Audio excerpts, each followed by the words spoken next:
Bom dia, gente.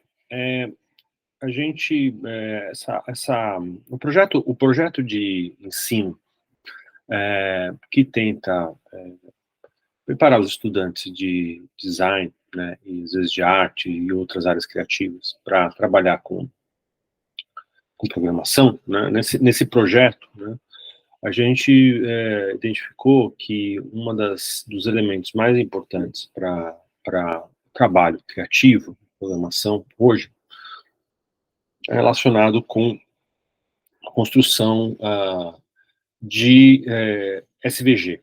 SVG, muitos de vocês talvez já conheçam como um formato de arquivo, né, um formato vetorial de arquivo, né, os arquivos SVG, mas o SVG, na verdade, é uma linguagem, né, da mesma maneira que o HTML é uma linguagem, não é exatamente uma linguagem de programação formal, ela é mais um script, né, um roteiro, mas o SVG, ele é uma linguagem programada, né. Então, assim, trabalhar, manipular e lidar com SVG é uma competência importante, né, hoje, e que, através de programação, a gente pode lidar muito bem com isso e trabalhar muito bem com isso. Contudo, assim, pensando do ponto de vista de quem está realizando as disciplinas de design generativo paramétrico, para construção, para chegar próximo, para chegar até o SVG, existe um percalço aí, né, que a gente não consegue resolver muito bem no nosso curso de graduação em design aqui na UFPE, pela independência das disciplinas, né, mas para se entender o SVG quanto linguagem, é interessante, é importante que você já tenha visto o código HTML, porque o SVG se comporta muito próximo e tem as propriedades do código HTML, né? Como nem todo mundo que está passando por um curso de programação, fez antes o curso de HTML, de materiais básicos aí do código computacional, não dá para garantir que vocês conheçam isso para a gente já entrar diretamente na construção do SVG. Então, é necessário que a gente faça então, dessa volta, né, pelo mundo do HTML, que é um elemento também muito importante para a programação, principalmente em JavaScript, né, mas que não é o objeto direto da nossa disciplina de programação, programação mesmo, JavaScript, P5 e outros formatos aí relacionados, né. Então, vamos lá. Para a gente entender o SVG, a gente precisa entender a sintaxe, ou a estrutura, né, do XML, que é a base tanto para o HTML quanto para o SVG. Então, o SVG e o HTML são dois tipos específicos de linguagem de marcação, XML, né? E como é que essa linguagem de marcação ela funciona? Para a gente ter um panorama geral antes de chegar, de fato, no SVG, né? Então, a linguagem HTML, SVG, ou seja, o XML, ele funciona através de um elemento chamado de tag, né? O que é uma tag, né? Então, vamos lá. Uma tag, ela é um espaço que começa e termina em algum ponto. Então, como é que a gente demarca o início de uma tag? É com alguma coisa dentro dos sinais de maior e menor, né? Então, alguma coisa que está aí dentro desses maiores e menores inicia uma tag. E ela termina com essa mesma formação, só que com uma barra antes, né? Então, qualquer coisa colocada, né, dentro desses dois elementos, né, dessas duas construções textuais, é o conteúdo de uma tag. Então, vamos lá. Se eu quisesse criar uma tag, por exemplo, a tag XPTO, né, isso não existe em HTML, para ficar claro, tá? A tag XPTO, ela começa nessa marcação XPTO e ela termina aqui. Então, tudo que tiver aqui dentro faz parte da tag do nó, é uma estrutura de árvore. Então, um nó, né, é um conjunto que é a tag XPTO. Então, eu estou criando uma tag arbitrária. No XML isso é possível, né? Mas no SVG e no HTML, não. Eles têm tags específicas, né? Então, existem algumas delas, e a gente só pode usar essas tags, a gente não pode criar as nossas, né? O sistema XML permite, né, no seu modelo, que vocês criassem o que vocês quiserem. Então, quando a gente está, por exemplo, transferindo dados de um sistema de banco de dados para outro sistema de banco de dados, a gente pode utilizar exatamente o XML, a estrutura XML, para transportar esses dados. Então, a gente constrói esses dados, a gente exporta esses dados num formato XML. E nesse formato XML, para transportar esses dados, a gente pode criar as tags que a gente bem entender, com as informações que a gente quiser, né? Então, o XML é uma estrutura, é um modelo sintático aberto. O HTML e o SVG são duas versões de XML com tags definidas que fazem determinadas coisas, tá? Então, se eu fosse trabalhar com HTML, por exemplo, eu poderia ter aqui uma tag como a tag A. Existe uma tag chamada A no HTML, que ela demarca exatamente aquilo que é um link. Então, tudo aquilo que for colocado dentro do A, inclusive outras tags, né? Então, eu posso colocar dentro da tag A outras tags, né? Então, é um nó que abre com pequenos nós, se eu quiser. Então, eu poderia colocar aqui, por exemplo, uma tag B. A tag B, ela, para o HTML, ela transforma um determinado trecho de texto em bold, né?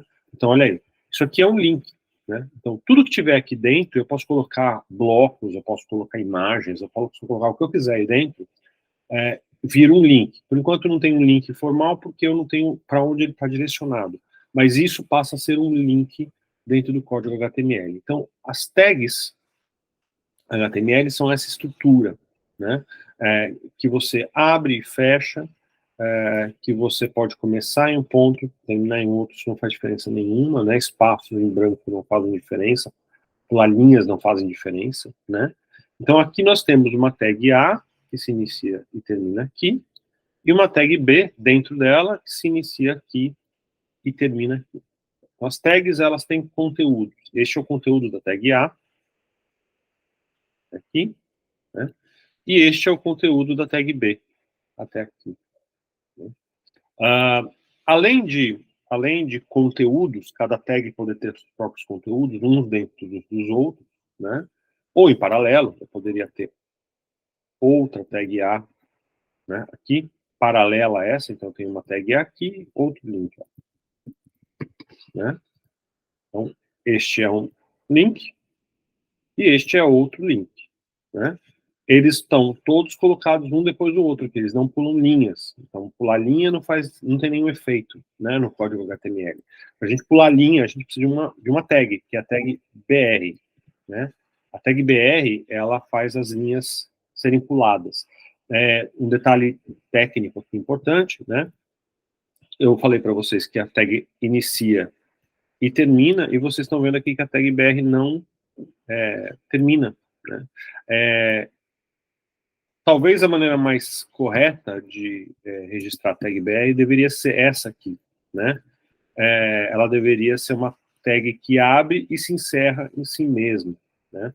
Versões antigas do HTML tinham algumas tags que elas não precisavam ser fechadas porque elas não possuem conteúdo, elas não têm nada dentro delas, né? Elas são tags vazias de conteúdo, então elas não precisariam ser fechadas porque não tem conteúdo para ter dentro, né? A tag BR é uma dessas. Ela tem a função de pular linha. Ela não precisa ter nada dentro dela para pular linha, né?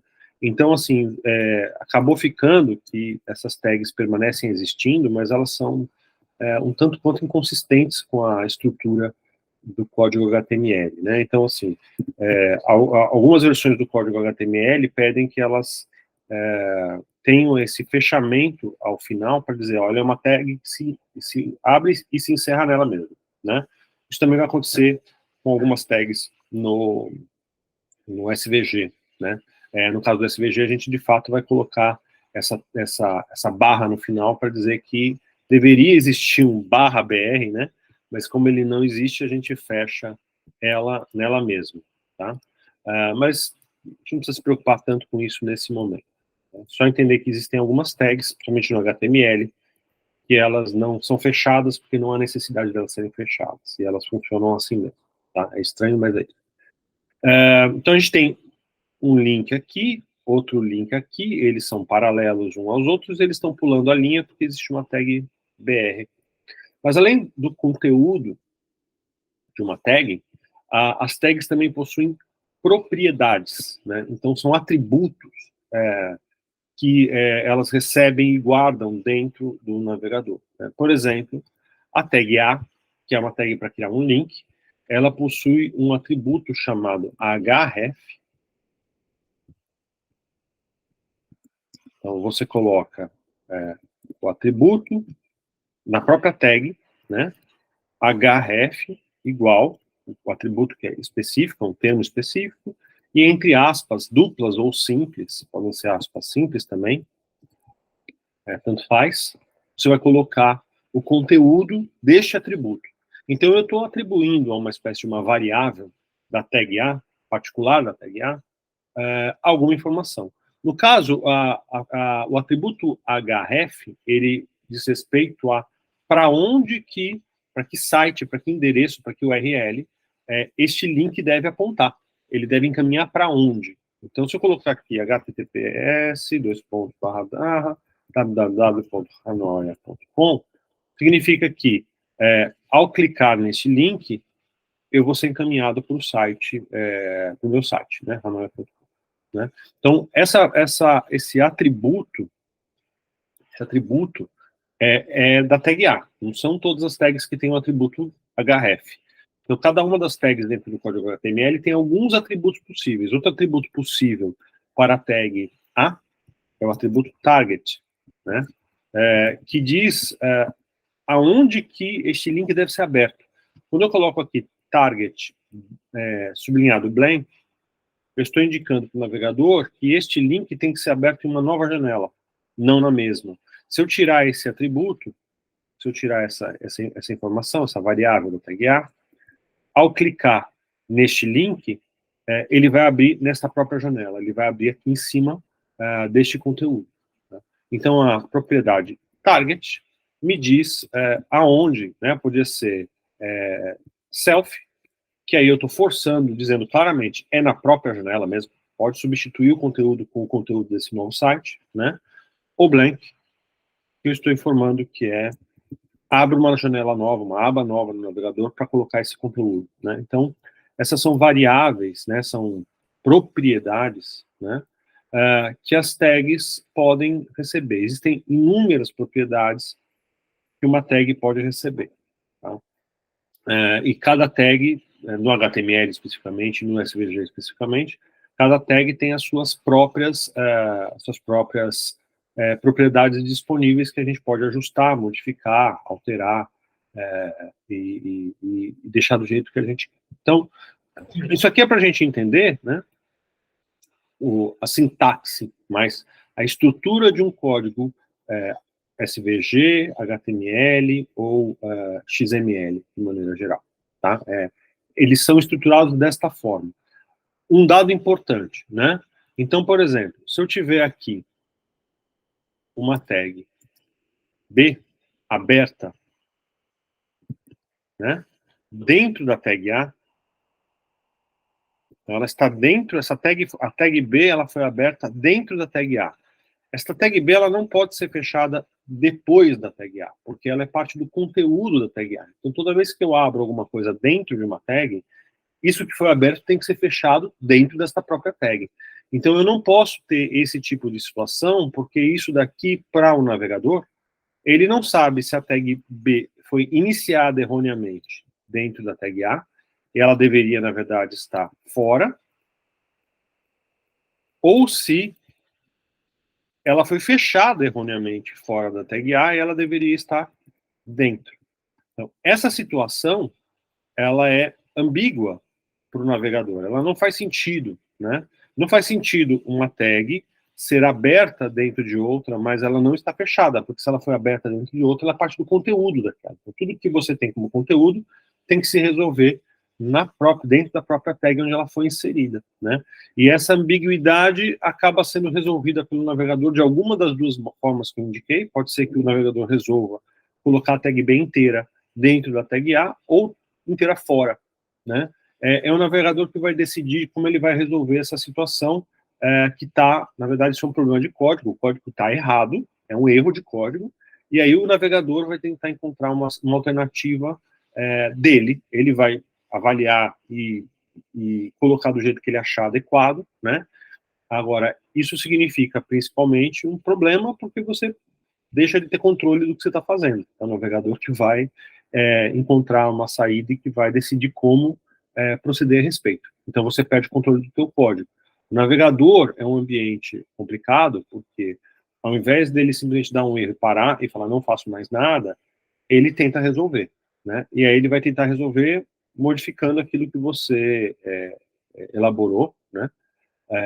Ou, quer dizer, não é exatamente modificando, mas tentando ajustar aquilo que você entregou para ele da maneira com que parecer mais conveniente para o próprio navegador, ou seja, ele não vai obedecer o que você fez, até porque o que você fez não faz sentido, né? Então a gente tem que ficar muito atento no código HTML, né, com relação ao que está dentro e o que está fora.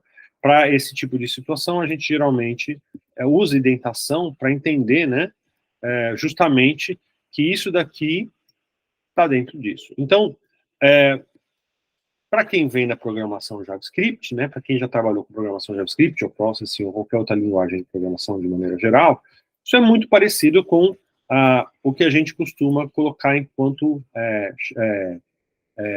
blocos, né? Então, se eu tenho uma função,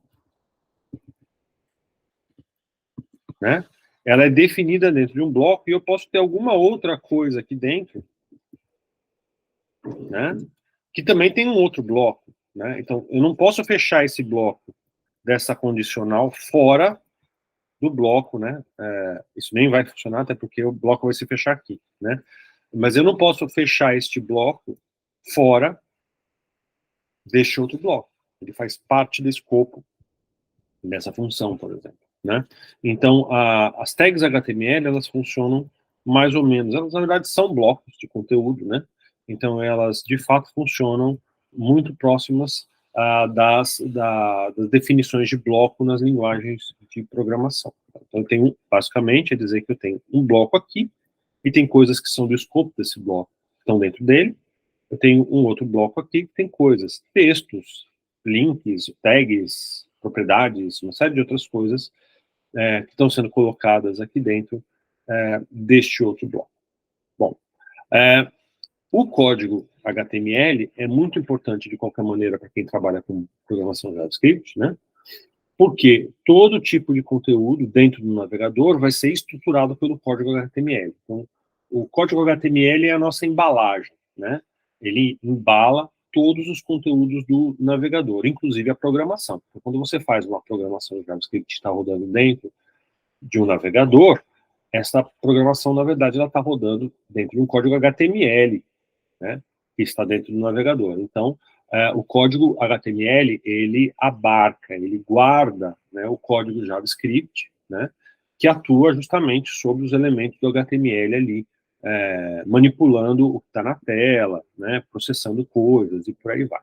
Então, o código HTML, ele é importante para o JavaScript. Trabalhar com JavaScript sem conhecer um pouco do código HTML é um limitador. Você pode fazer muita coisa com o código JavaScript sem se preocupar com o HTML. Ou, falando, por exemplo, do Processing, do P5, né, você pode construir coisas incríveis, né, sem nem lembrar da existência do código HTML, mas o código HTML está lá. Então, quando você vai construir qualquer código em P5, existe um código HTML que embala todo aquele código JavaScript com uso da biblioteca P5. Né? O código HTML, a estrutura básica, né, do código HTML é essa daqui. Então, estamos falando do HTML5, mais especificamente. Tá? A gente tem, primeiro, esta tag que ela não fecha, ela é uma tag declaratória, né, também é uma estrutura um pouco inconsistente, mas ela é o cabeçalho, a verdade é essa, ela vai dizer do que se trata esse documento, né? Então, isso aqui é uma tag declaratória dizendo, isso aqui é um HTML5, né? É um código HTML na versão 5. Existiram, e continuam existindo, né, diversas outras versões mais antigas que o HTML5, 4.01, 2.0, tem umas coisas bem arcaicas aí, né? A gente não usa mais, mas elas existiram e o navegador precisa saber de que tipo de código nós estamos aqui falando, né? Para ele saber como lidar com as tags e as suas propriedades. Então, essa é uma tag que abre, que não tem conteúdo, é uma tag que não precisa ser fechada, né? Ela é só uma tag de declaração do cabeçalho. E depois a gente tem, na verdade, o ideal é a gente escrever isso em minúscula, não é nem em maiúscula, tá? Tem algumas versões que exigem em maiúscula, outras que são tanto faz, né? O HTML5 é um tanto faz escrever em maiúscula ou minúscula, mas com uma certa convenção, a gente geralmente escreve as tags em minúscula mesmo, né? Vai funcionar se vocês usarem maiúscula, não tem nenhum problema, mas uma questão assim de convencionamento, de seguir a prática, as boas práticas, a gente mantém isso em um minuto, né? Então, o código HTML inteiro tem que estar dentro da tag HTML. Tudo que vai aparecer, não vai aparecer, o código JavaScript, tudo. A rigor, né, ele tem que estar dentro do código HTML, dentro da tag HTML, que é aqui, que embala, né, todo o conjunto de instruções que vão ser utilizadas pelo navegador. Se você colocar qualquer coisa fora da tag HTML, o navegador vai forçar esse conteúdo para dentro da tag HTML, ele não vai deixar de fora. Então, ele vai modificar o teu código em tempo real e vai jogar esses conteúdos que ficaram para fora para dentro da tag HTML. Então, não tem muito para onde correr. Se você, por acaso, errar e colocar algo antes ou depois, o navegador vai ajustar e jogar isso para dentro, tá? Dentro da tag HTML, a rigor só deveriam existir duas outras tags, mais nada, que é a tag head e a tag body. Isso também é uma questão de convenção. Se você colocar alguma coisa fora dessas tags, o navegador vai ajustar e colocar para dentro, né? Mas essas tags, apesar delas terem funções nominais, né, servirem para alguma coisa específica, o navegador não segue muito isso à risca, né? Significa o quê? Significa que na tag head a gente deveria colocar definições e coisas que serão usadas. Nada que vai aparecer na tela. A gente só cria aí as meta-informações, títulos, descrições, né? Coisas que vão ser indexadas pelo Google, por exemplo. Tudo isso deveria vir para o head. E tudo aquilo que deveria vir para a tela, aparecer no navegador, aparecer concretamente na tela, deveria vir para o body, né? Isso é uma regra, mas ela não é exatamente obedecida. Se a gente colocar qualquer informação escrita dentro do head, ela irá aparecer na tela. Ela vai aparecer. Então, o navegador ele não segue esta regra. Isso é muito mais uma regra de organização do código do que uma obrigatoriedade, né? Então, se você colocar também meta-informação dentro do body, essa meta-informação não vai aparecer na tela, né? Então, assim, essas questões, assim, de o que faz o head, o que faz o body, na verdade, elas não fazem absolutamente nada. Elas são apenas uma maneira de estruturar o código que a gente continua seguindo desde a origem do HTML. Tá? Agora, o que é comum a gente encontrar e vai encontrar nos códigos HTML é que o head vai concentrar não só as meta-informações, descrições, títulos e coisas do gênero, como geralmente o código CSS, que diz respeito a dar uma cara, a uma visualidade, cores, tamanhos, dimensões, locais de posicionamento dos elementos, código CSS, que é outro código, outro tipo de código, vai estar dentro, geralmente, do head. Ele pode ser colocado em outros lugares, ele pode ser colocado no body, mas normalmente a gente vai encontrar ele no head, porque ele é uma definição que será usada, né? E no body a gente vai encontrar exatamente aquilo que aparece na tela, né? Essa é a, via de regra, a maneira de se comportar do HTML. Geralmente também o código JavaScript vai ser colocado dentro do head, principalmente porque ele é um código que vai atuar de uma maneira não visual, ele vai fazer operações visuais, mudar coisas na tela, mas ele está anterior à tela, quer dizer, ele funciona, você não enxerga código, você não lê o código na visualidade do conteúdo do navegador, certo? Então, assim, o body, a rigor, a princípio, é para as coisas que vão, de fato, aparecerem, né? E o head é para as coisas que não vão aparecer. Até aí, ótimo. Então, vamos seguir um pouco essa regra, mas se você precisar colocar código JavaScript dentro do body ou código CSS dentro do body, também pode, também funciona, isso não é um problema. Na verdade, atualmente, é até a prática mais comum, né? Porque a gente usa muito de algumas bibliotecas, como React, como Vue, e outras ferramentas que estão disponíveis aí na programação para a web, que vão exatamente criar componentes e definir a sua materialidade, sua cara, seu aspecto visual com o CSS no próprio momento onde o componente ele é colocado dentro do body. Então, a gente vai ver muito código JavaScript, muito código CSS hoje colocado dentro do body, sim, né? Tem sido até mais comum, né? Mas a padrão do HTML não deveria ser esse, deveria ser exatamente coisas de definição no head e coisas que vão estar visíveis na tela no body. Tá? Até aqui, então, beleza. Esse é o esquema básico de todo o código HTML, padrão mínimo de todo o código HTML. Agora vamos pensar a respeito do SVG, vamos começar a falar um pouco do SVG. Então, o SVG, a grande maioria das pessoas conhece como sendo um arquivo vetorial, né? Um arquivo de imagem que contém um desenho vetorial, como, por exemplo, um arquivo do Adobe Illustrator, que é o AI, ou como os arquivos EPS, que tinham também traçados vetoriais. Então, de maneira geral, a gente imagina o SVG como um arquivo, né? A questão é que ele, claro, é um arquivo, ele é um arquivo de imagem que pode, inclusive, ser chamado para dentro do código HTML como uma imagem comum. IMG, SRC, meu svg.svg. Obviamente que vai dar um erro aqui, porque eu não tenho esse arquivo aqui disponível, né? Mas, vai dar aqui um vazio, né? Não está aparecendo a imagem, essa imagem, na verdade, não existe, né?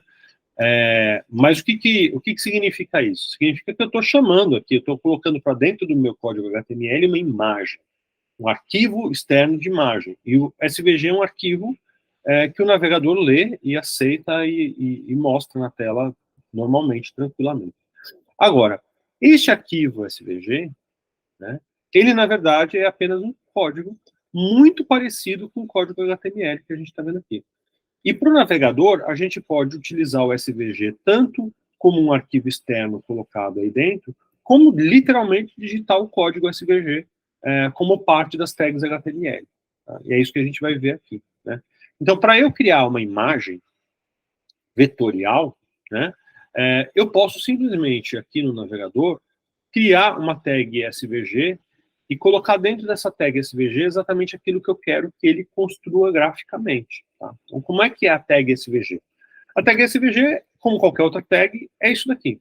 Isso é uma tag SVG. Ela começa e ela termina. E eu posso ter várias delas ao longo do meu código. Eu posso colocar quantos códigos SVG eu quiser dentro do body, né, em outros lugares, dentro de tags específicas.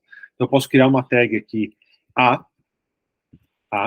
um link, né, e eu posso ter o desenho que eu vou construir vetorialmente como um SVG como um link para apontar para um outro site, como um ícone, por exemplo, né. Então, como qualquer outra tag, o SVG é transparente, o código SVG é transparente para o código HTML, porque ele usa o mesmo padrão e ele é interpretado pelo navegador normalmente. Tá?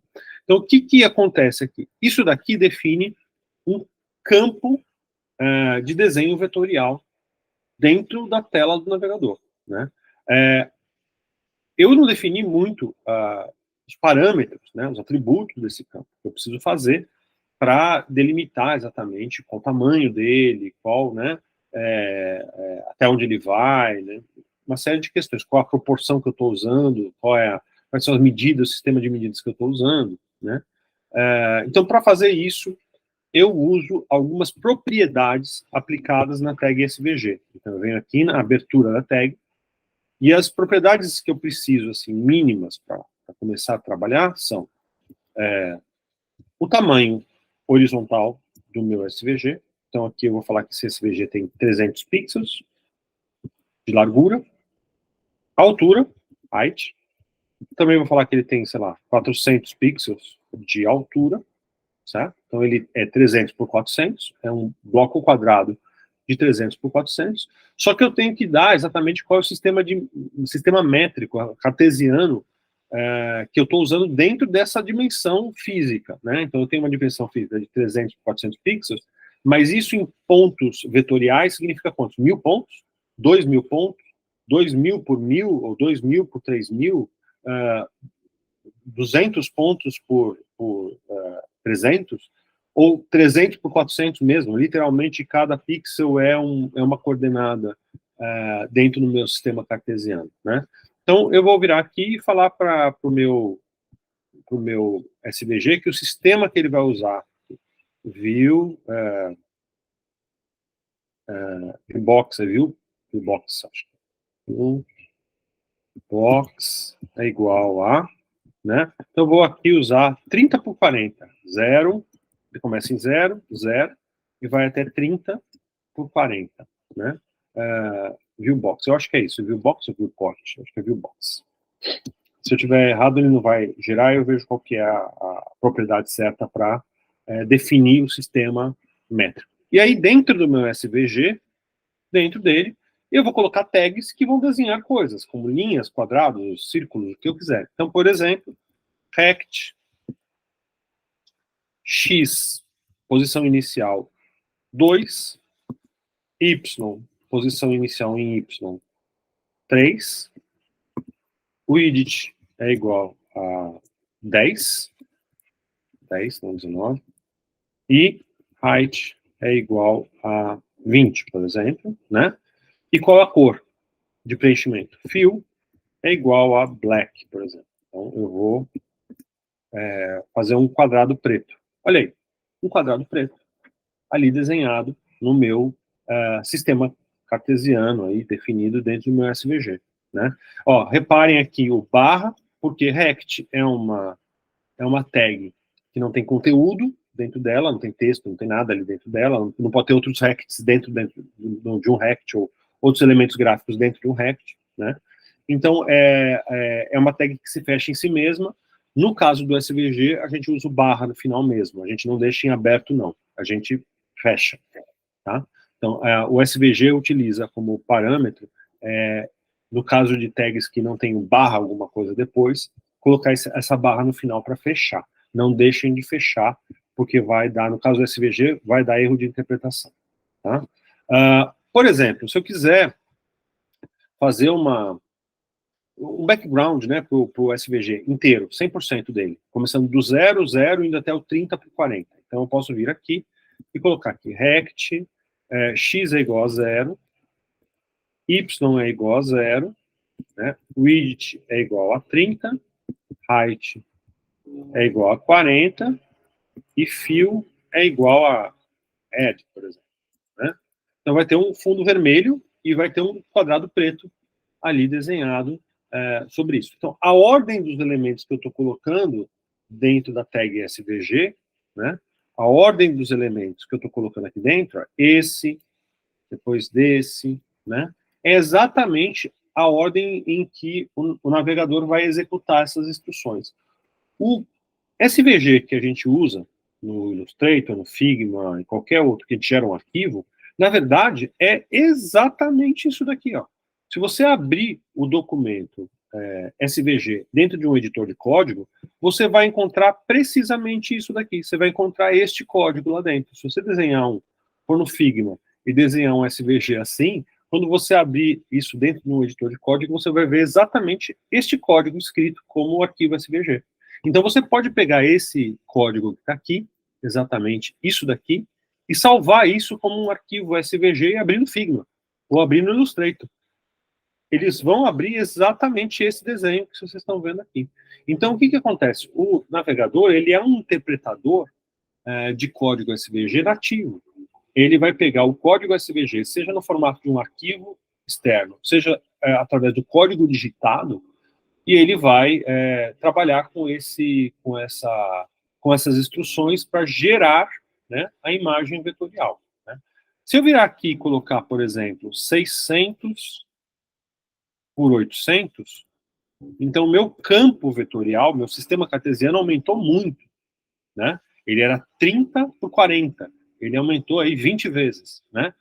Repare que o meu desenho ficou muito pequenininho, porque eu estou usando aqui, né, de 0 e 0 até 30 e 40, né, de 2 e 3 até 10 e 20, então está tudo muito pequeno a partir de agora, né?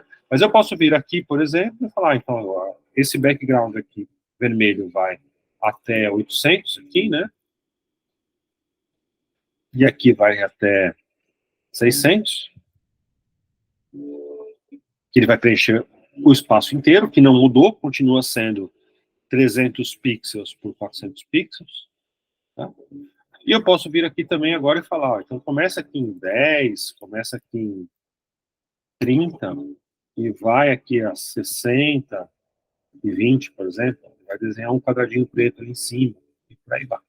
Né? Bom, com isso daqui, né, já dá para a gente entender que o meu código SVG, ele é parte de um código. Ó, e aqui, como eu tinha falado, né, ó, href, https, ttps, www.hamlet.com, né? Então, isso aqui passa a ser também um link. Então, reparem que o meu mouse, quando eu passo em cima dessa imagem, ele está falando, se você clicar aqui, eu vou parar em algum lugar, né? Porque justamente esse SVG foi colocado, né, dentro de uma tag A. Eu vou colocar aqui um texto, ó, vou colocar BR, este também é um link, né? Todo esse conjunto é um link, tá? Então, ó, esse aqui é link, tudo isso aqui é um link, é um bloco aqui que é um grande link, certo? Tá, então aqui a gente está entendendo o seguinte, o meu código SVG, ele não passa de texto, ele é meramente texto contendo instruções no formato XML, né, na sintaxe XML, com tags específicas que servem para a gente fazer desenho vetorial. É isso, é um código. Da mesma maneira que o P5 ele faz desenhos através de instruções como retângulo, elipse, coisas do gênero, o SVG vai fazer a mesma coisa em formato vetorial através de tags. É só isso. O que é interessante para a gente entender a partir do ponto que a gente já está programando com JavaScript, né, dentro do navegador, é que a gente pode não só manipular este código que já está aqui, como a gente pode criar código SVG a partir do JavaScript e inserir este código dentro do código HTML.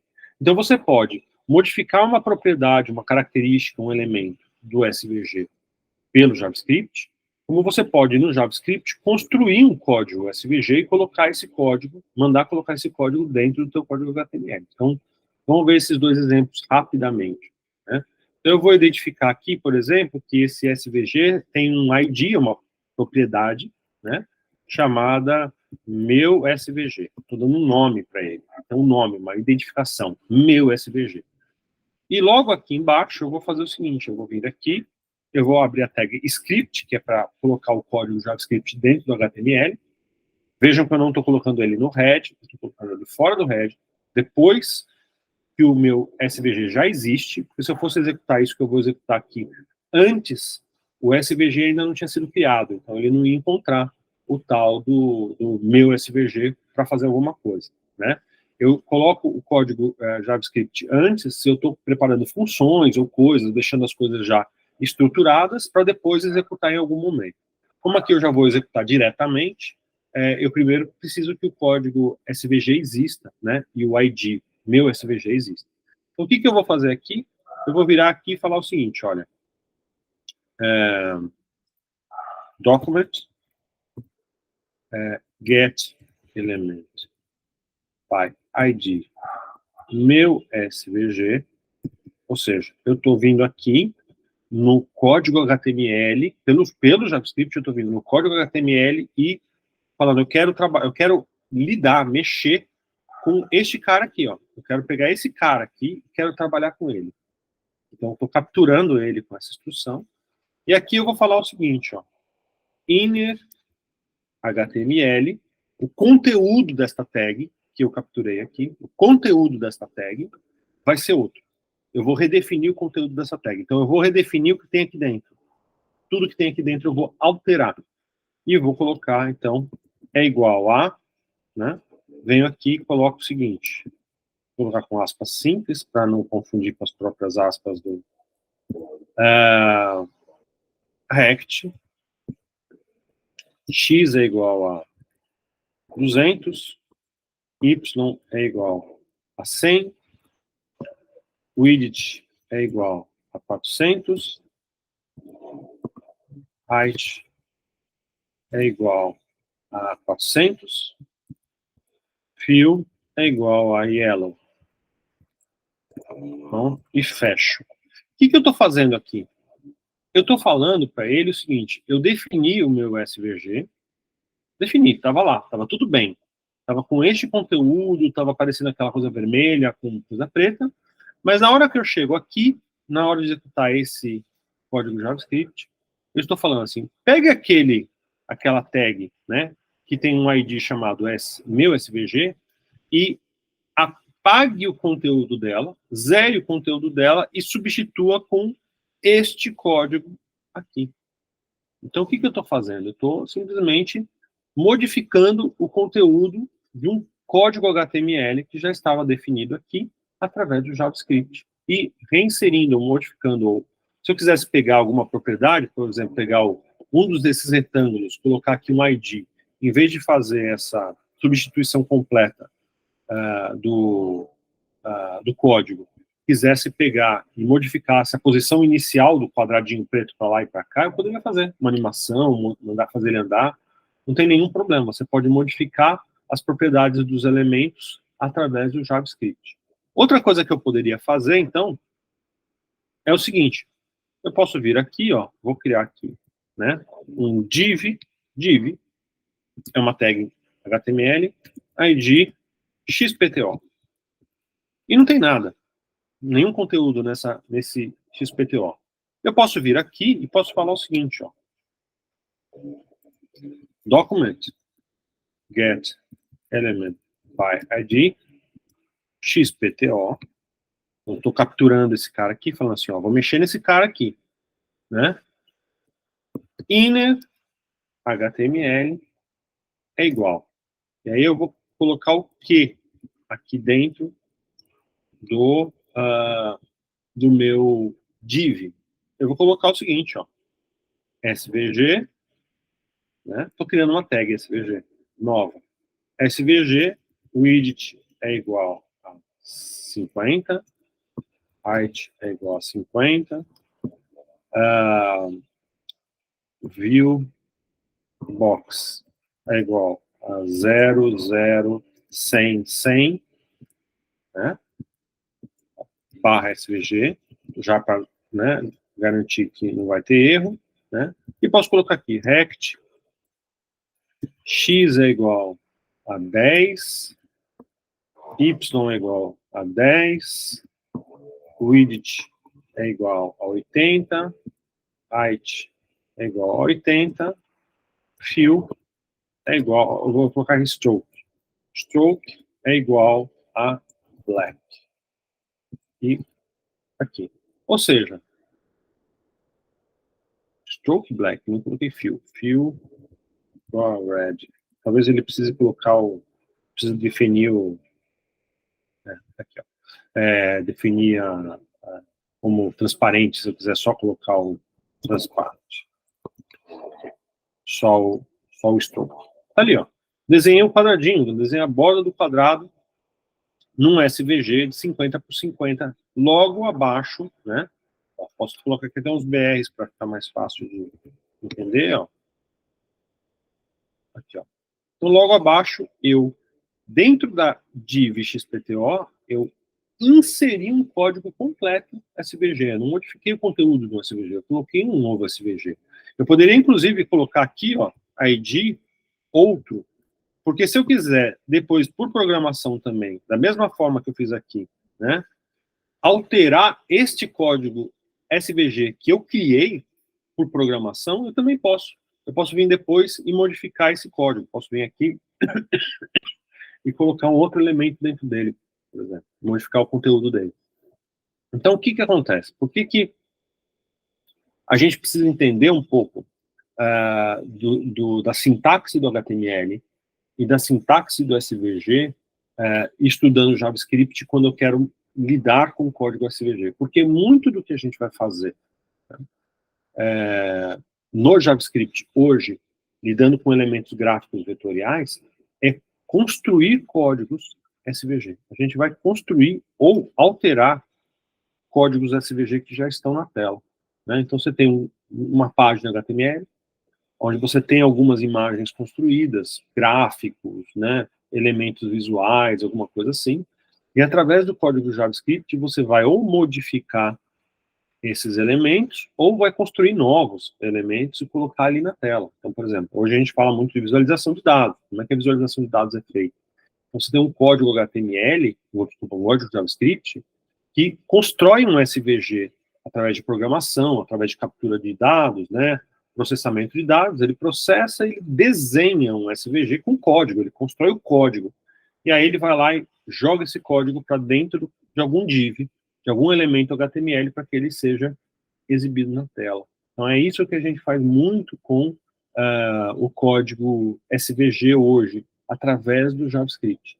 Então, se eu não conhecer a sintaxe do código SVG, e se eu não entender um pouco do código HTML, para poder lidar, inserir, colocar as coisas dentro da página, né, do documento, eu fico de mãos atadas. O meu JavaScript não vai me ser muito útil, né, porque eu não vou conseguir fazer muita coisa, né. Então, a necessidade, a urgência hoje, né, a necessidade que se vê hoje, atualmente, assim, muito presente, é que, principalmente os designers que sabem programar, sejam capazes de construir e manipular esses elementos SVG, né, seja para colocar em páginas web, em aplicativos, né, ou mesmo para elaborar aí, de repente, esses elementos, né, elaborar através de programação coisas que são muito repetitivas, muito difíceis de se fazer à mão, e gerar o código SVG para que depois ele seja trabalhado, né, numa ferramenta que nem o Figma ou o Illustrator. Então, você pode fazer o caminho contrário, você pode gerar o código SVG, exportar isso como um arquivo, ou pegar o próprio código e gravar isso, em vez de gravar como HTML, gravar como SVG, e jogar isso para dentro do Illustrator, jogar isso para dentro do Figma, para depois fazer manualmente alguma coisa, né, que precisa de um trabalho mais gráfico, menos repetitivo, né? Mas a construção de, por exemplo, você vai, por exemplo, fazer lá 8.000 linhas diagonais ao longo de um espaço, né? Um monte de linhas, 8.000. Você vai fazer isso na mão, você vai ficar dando Ctrl+C, Ctrl+V 8.000 vezes para conseguir todas essas linhas preenchendo um determinado espaço, linhas de 10 em 10 pixels. É um trabalho gigantesco para ser feito, que mesmo escrever o código disso é muito trabalhoso. Um for, um loop, né, em JavaScript, de 0 a 8.000, vai fazer isso com muito mais facilidade. Daí você pode gerar, através da programação, um código SVG, com as 8.000 linhas, pegar esse código e jogar isso para dentro de uma ferramenta gráfica como o Illustrator para trabalhar em cima, desenhar o que você quiser desenhar em cima disso daí. Então, essas são as vantagens que a gente tem com a programação e com o SVG. Então, é importante, para manipular bem esses elementos, entender, primeiro, claro, da própria estrutura do código SVG, que a gente vai ver no curso, né? Os elementos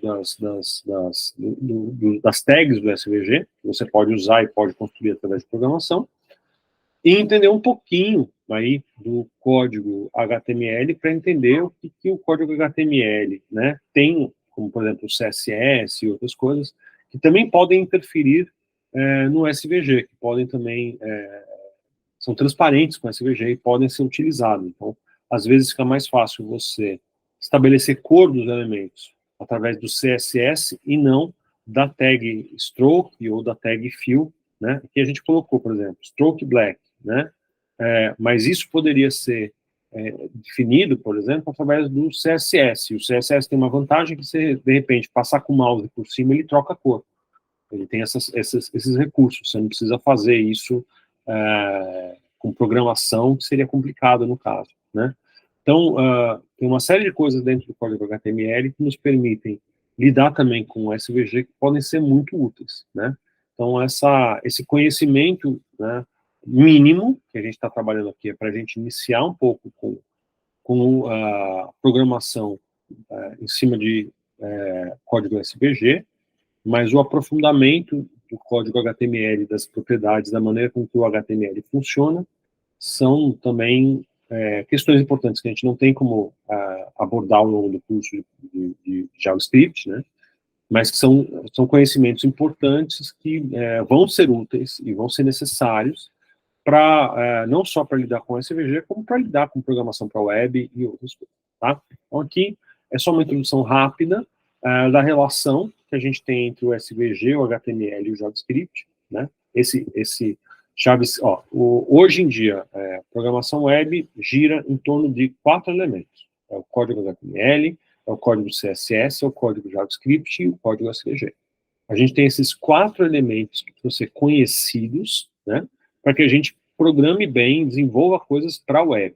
O foco do nosso curso não é programação para a web, ela é programação de uma maneira, né, como ferramenta de design, né, mas muitos de vocês provavelmente vão querer construir coisas para a web, trabalhar com websites e fazer coisas interativas na web, animações, visualização de dados, quaisquer coisas do gênero. Então, para que a gente possa trabalhar neste escopo de desenvolvimento para a web, a gente tem que conhecer essas 4 tecnologias, né? Tem que conhecer o HTML com uma boa profundidade, tem que conhecer o CSS para lidar visualmente com os elementos, porque quem manda visualmente nos elementos da web é o CSS. Tem que conhecer o SVG para poder trabalhar com imagem vetorial, seja né, em forma de arquivo, seja em forma de código, e, claro, o JavaScript, que é a linguagem de programação que funciona dentro do navegador e que vai poder manipular todos esses elementos, articular esses elementos, fazer a interação, de fato, acontecer, tá bom? Então é isso, aqui é uma introdução para que quem está vindo aí do curso de programação, que não teve HTML, compreenda, conheça assim, o mínimo desses elementos para poder começar a lidar aí com o SVG.